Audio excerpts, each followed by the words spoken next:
We have to talk about Rohit भाई. हाँ we बिल्कुल हैव टू टॉक. बिल्कुल बिल्कुल.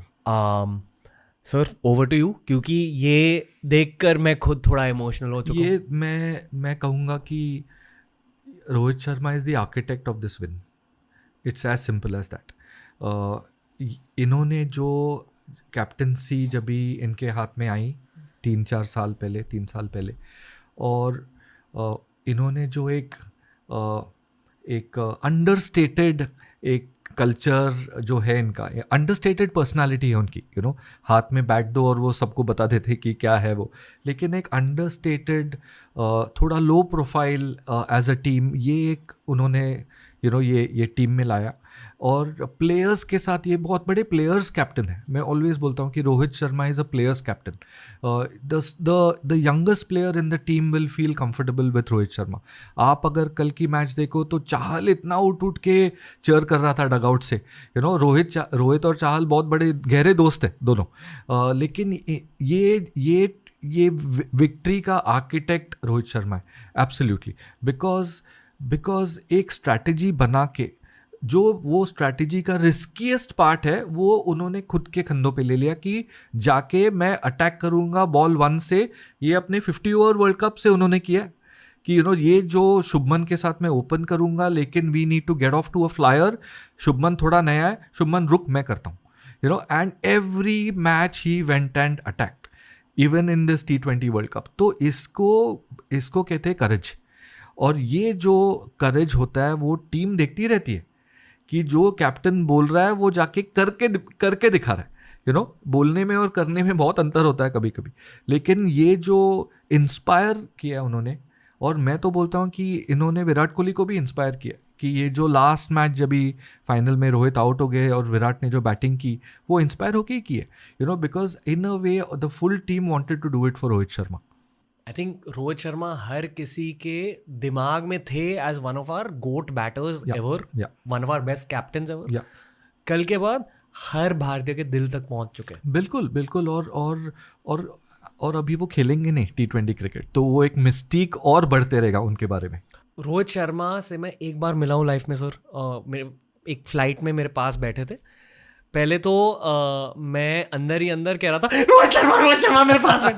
पर जब मैं उनके पास गया तो मैंने कहा sir thank you for everything you have done, we back you a lot. और ये शायद जुलाई में होता, last year before the ODI world cup. ये वो. और अक्सर ना जब आप सेलिब्रिटीज से मिलते हो फ्लाइट्स में या पब्लिक सिचुएशंस में, नॉट एवरीवन इज वेलकमिंग.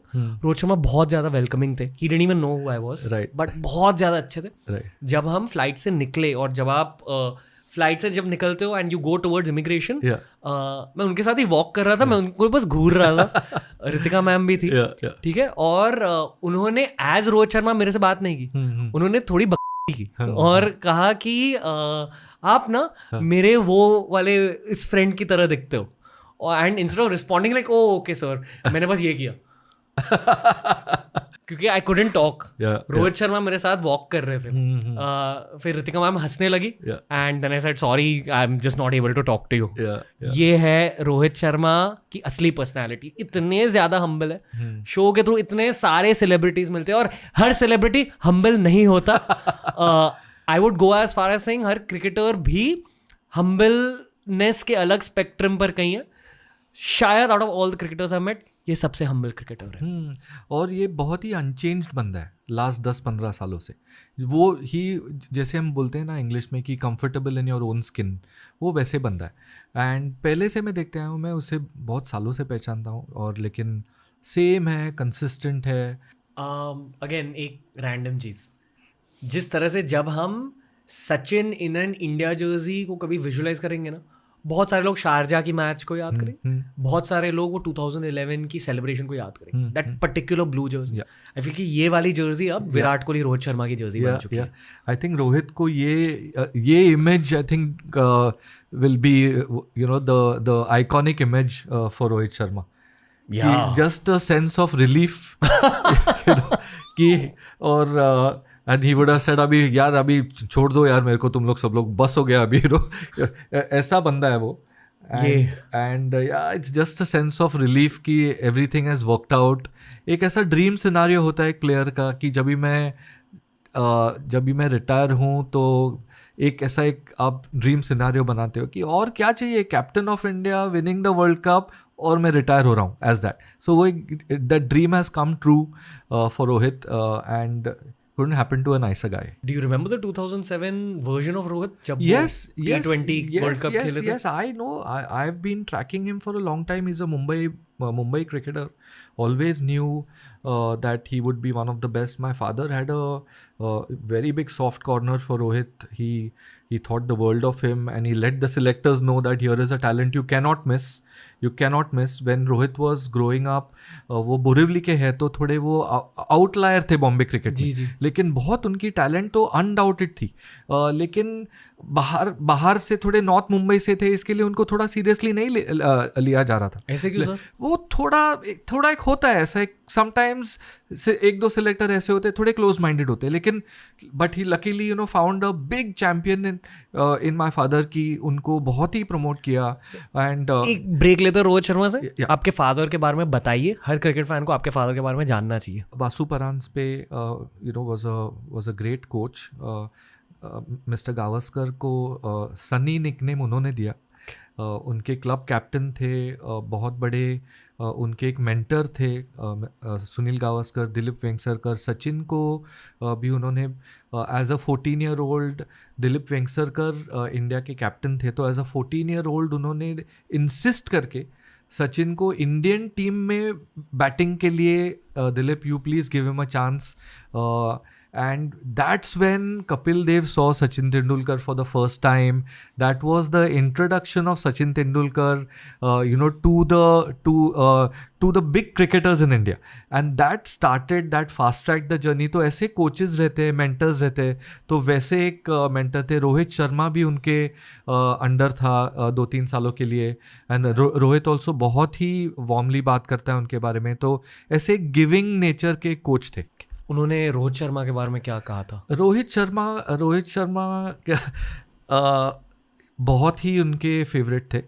और एक ऐसे टाइम था जब भी रोहित थोड़ा केयरलेस, कभी कभी एक इधर ये भूल गया, उधर एक भूल गया, तो कुछ तो एक किडबैक के ऊपर कुछ ऐसे हो गया था एक सिचुएशन कि वो और वो प्रैक्टिस पे लेट पहुंचा, तो वो कोच ने उसको भेज दिया फिर से घर पे.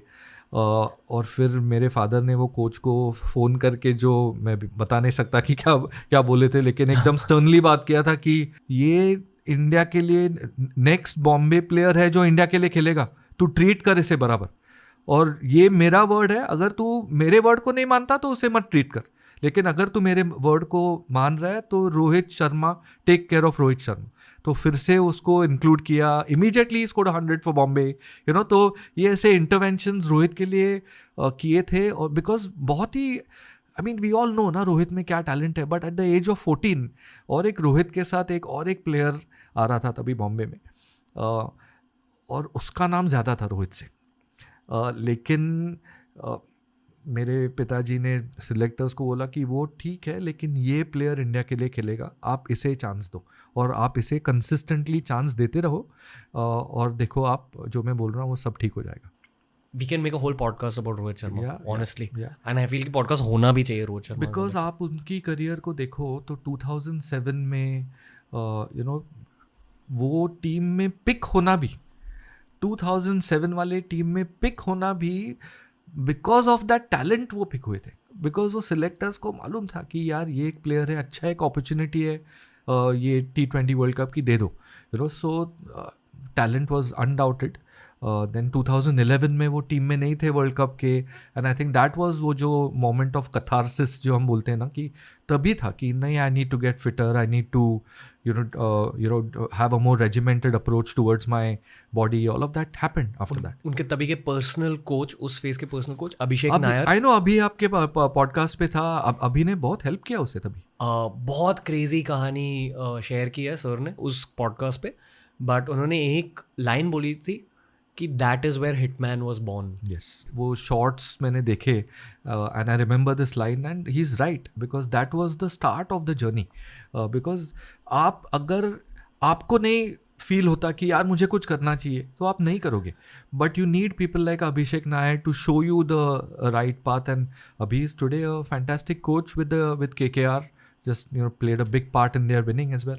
एक लास्ट चीज कहना चाहूंगा रोहित शर्मा के बारे में in this section, which is that I think pre 2011 world cup या जस्ट पोस्ट किसी फैन ने एक वीडियो निकाला था जहां कोई दूसरा फैन प्रवीण कुमार और रोहित शर्मा को गालियां दे रहा है while they are practicing and they had retaliated और फिर वो वायरल गया था तब. Right. मैं बस इंडियन फैंस को याद दिलाना चाहूंगा कि जब कोई यंग प्लेयर थोड़ा आउट ऑफ फॉर्म है उनको गाली देने से पहले एक सेकंड के लिए सोचो कि ये ना कल जाकर रोहित शर्मा बन सकता है. राइट, बिल्कुल बिल्कुल.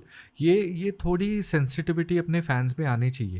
एंड जो फॉर एग्जांपल जो हार्दिक के साथ हुआ वानखेड़े में, ये थोड़ा चेंज होना. एंड और कल जैसे मैचेस ना will play a role in this education further मेरे ख्याल से, बिकॉज एक हारी हुई मैच जैसे लग रहा था कि 30 of 30 चाहिए थे कल, एंड इंडिया केम बैक. ये थोड़ा एक एम्पैथी फैंस की बढ़ती है ऐसे मैचेस के बाद. ये सर इसका मतलब क्या है? एज अ क्रिकेटर ये समझे कि रोहित शर्मा उस पिच की मिट्टी क्यों खा रहे थे? जैसे सचिन ने he went out and walk to the pitch and touch the pitch. यही तो है, यही तो भूमि है जिस पे सब होता है.